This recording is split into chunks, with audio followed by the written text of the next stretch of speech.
Aprende a invertir con Banco Big.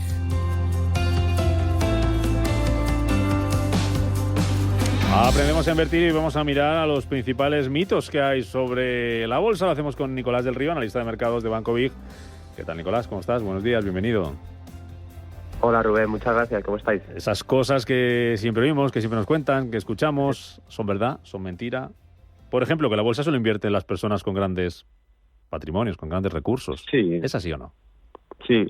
Bueno, realmente ya casi está desmitificado, pero es verdad que muchas veces pensamos que hay que entrar, sobre todo cuando hay inversores que están empezando a invertir, pues se piensan que esto es tan complicado que no es para ellos, ¿verdad? Y pues lo primero que debemos hacer es que cualquier persona debe de separar ahorro e inversión, eso es lo primero, y luego pues empezar lo antes posible. Por eso digo que no tiene que ser simplemente un acceso para gente con capitales importantes, sino que yo diría y recomendaría que empecemos a invertir cuanto antes mejor. Es decir, si aunque seamos gente joven que está empezando a tener un pequeño ahorro, debe preocuparse por ello, porque tú sabes perfectamente, Rubén, que la inflación al final te está robando poder adquisitivo y tenemos que hacer algo con nuestro dinero. No vale simplemente con ahorrarlo, porque cada año estamos perdiendo valor. Con lo cual, uno de los grandes mitos de muchos oyentes que nos están escuchando y quizás no han empezado a invertir por miedo a pensar en que su capital no es lo suficientemente importante y más vamos, es una de las cosas que yo siempre recomiendo a todos, empezar lo antes posible, ya que el tiempo, para mi gusto, es la variable más ganadora que existe en bolsa. Claro. Otro mito, lo fácil o difícil que es hacerse rico y la relación que hay entre la bolsa y eso que se conoce como juego de suma cero. Juego de suma cero muy interesante. Y para que los oyentes nos entiendan, al final, muchas veces vemos, cuando invertimos en bolsa, muchos inversores han hablado conmigo y me dicen, Nicolás, es que parece que estoy entrando ahora mismo y parece que estoy perdiendo porque justo cuando entro pierdo. No, esto es un juego de suma cero y ahí hay otra persona, otra entidad, otros fondos que están haciendo lo mismo que tú. Entonces, por eso es tan difícil la bolsa en ese sentido, el saber que hay alguien detrás que si tú tienes que ganar, alguien tiene que perder. Entonces, eso es definitivo, ¿no? Entonces, al final, no veo que sea tan fácil hacerse rico en bolsa. Entonces, ¿por qué? Porque estás compitiendo con todo el mundo. También es verdad que conozco muy pocas personas que hayan dado grandes pelotazos ya no te hablo de un 100%, o sea, te hablo de 1.000, 2.000%, esta época del Bitcoin que hemos tenido, esta época de algunas compañías de inteligencia artificial que se han venido arriba en muy poco tiempo, pero sí que conozco mucha gente que lo hace constantemente bien año tras año y me quedo un poco con esa idea, ¿no? Olvidarnos de que la bolsa es para pegar un pelotazo y sí de ir sacando un rendimiento constante año tras año que nos permita, lo que te digo, batir la inflación, que es lo más importante para proteger el valor de nuestro dinero, y si hay un extra, pues mucho mejor, ¿no? Pero siempre con los pies en la tierra. Claro. Más cuestiones, por ejemplo, le escucho decir a mucha gente, ¿no? Yo invierto solamente en aquellas acciones que conozco, por ejemplo, de bolsa española, porque son las que me suenan, son las que entiendo, son las que controlo y el resto me da un poco de miedo. ¿Eso qué tiene de bueno, qué tiene de malo? Pues bastante malo, la verdad. Simplemente porque es un error muy grave que tienen casi todos los inversores que son muy tradicionales y que no entienden que el IBEX 35, por ejemplo, a pesar de que es muy competitivo en unas áreas como puede ser el sector servicios, el sector utilities o el sector banca, se deja por el tintero muchos sectores a los que no puedes acceder. Es decir, estamos hablando todo este año del boom de la tecnología, sobre todo en inteligencia artificial, la robótica, la biotecnología. Bien, estas compañías son muy complicadas de encontrar en el IBEX con ciertas garantías de que sean compañías que reporten beneficios que estén creciendo como lo hacen, por ejemplo, en Estados Unidos o en compañías de Reino Unido o de Hong Kong.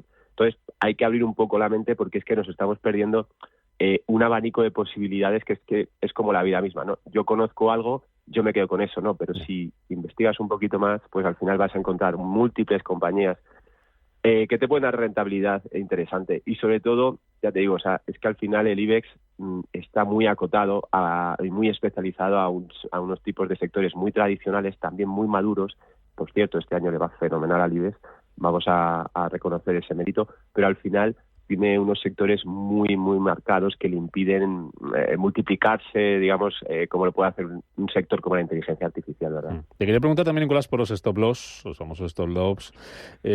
¿Cuánto es cierto en que son como nuestro cinturón de seguridad y que nunca vamos a perder más allá de ese nivel, donde esté puesto el stop? Pues mira, fíjate, esta pregunta es clave y muchas veces cuando ceñimos un stop loss pensamos que nunca vamos a perder más de esa cantidad. Yo lo que le digo a los oyentes es que siempre que estamos operando en acciones y sobre todo intradía o haciendo scalping, es una regla primordial tener ese stop loss, porque vamos a limitar las pérdidas normalmente al precio al que hemos colocado ese stop loss. Pero siempre que he tenido estas consultas con algunos inversores, algunos clientes, cuando ha habido un espacio, un gap, un hueco de mercado que se puede ocurrir, imagínate que ha presentado una compañía de resultados después de cerrar el mercado y al día siguiente pues abre con un -3, un -5, un -10%, pues normalmente si yo tenía el stop en medio de esa caída, pues no me va a poder vender a lo que yo había puesto el stop loss. Entonces no me va a vender al mejor precio que cuando abra el mercado. Eso es interesante de saber porque muchas veces la sorpresa, ¿no? Es un plato de mal gusto normalmente porque puede ser que le haya caído el stop loss por debajo de lo marcado. Pero bueno, son casos muy excepcionales. Normalmente los stop loss son la mejor barrera para limitar las pérdidas para cualquier inversor. Una última pregunta, Nicolás. ¿Mito o realidad? Esto de que invertir en bolsa, estar en el mercado, requiere mucha dedicación personal. Pues mira, Rubén, depende un poco de nuestro tiempo, del tiempo que le podamos dedicar y sobre todo de nuestros objetivos en bolsa. Normalmente cuando hablo con un inversor que tiene una familia, que tiene un trabajo ajeno a lo que son las finanzas, que no tiene ese tiempo para dedicarse y formar, pues es un inversor que va a ser claramente más tradicional, donde va a acudir a fondos indexados, que al final se comportan muy bien, a algunos fondos más tradicionales, pero esa persona quizás no va a estar tan metida en este mundo de sobre todo de las acciones y de sacar quizás rentabilidades mejores si tuviera más tiempo. Y por el otro lado, o sea, si somos una persona que nos engancha esto de la bolsa, que nos gusta aprender, que nos gusta el análisis técnico, el análisis fundamental, podemos crear una base muy interesante para sacarle rentabilidad ya quizá con una cierta solvencia. Por lo tanto, la mayoría de las personas que están empezando, yo les recomendaría que empezaran por lo más fácil, que siempre van a ser los fondos indexados, que siempre van a ser los ETFs. Y luego, más allá de eso, cuando tengan ese tiempo y esos objetivos y ese interés, pues siempre empezar a formarse. Nosotros en Banco Vic tenemos ahí a todo un equipo de profesionales y empezar a interesarse por este mundo porque hay muchísimo más, aparte de los fondos indexados, de los ETFs, por supuesto. Nicolás del Río, analista de mercados de Banco Vic. Gracias por esas claves, por esos consejos, por ayudarnos a entender un poquito mejor cómo es esto de invertir en bolsa, qué hay de cierto, qué hay de mito, qué hay de realidad. Gracias como siempre, Nicolás. Buen fin de semana, buen viernes. Muchas gracias, Rubén. Igualmente. Adiós.